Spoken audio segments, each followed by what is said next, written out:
Antigone présentation. Antigone appartient aux légendes attachées à la ville de Thèbes.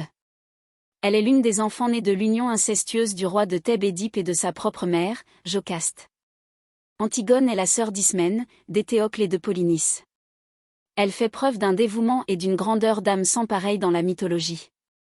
Quand son père est chassé de Thèbes par ses frères, et quand, les yeux crevés, il doit mendier sa nourriture sur les routes, Antigone lui sert de guide. Elle veille sur lui jusqu'à la fin de son existence et l'assiste dans ses derniers moments. Puis Antigone revient à Thèbes. Elle y connaît une nouvelle et cruelle épreuve. Ses frères Éthéocle et Polynice se disputent le pouvoir. Ce dernier fait appel à une armée étrangère pour assiéger la ville et combattre son frère Éthéocle. Après la mort des deux frères, Créon, leur oncle prend le pouvoir.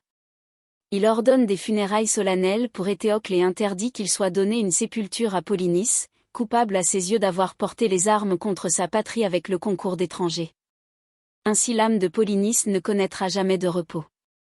Pourtant Antigone, qui considère comme sacré le devoir d'ensevelir les morts, se rend une nuit auprès du corps de son frère et verse sur lui, selon le rite, quelques poignées de terre.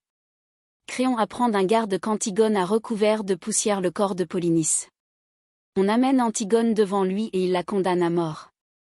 Elle est enterrée vive dans le tombeau des Labdacides.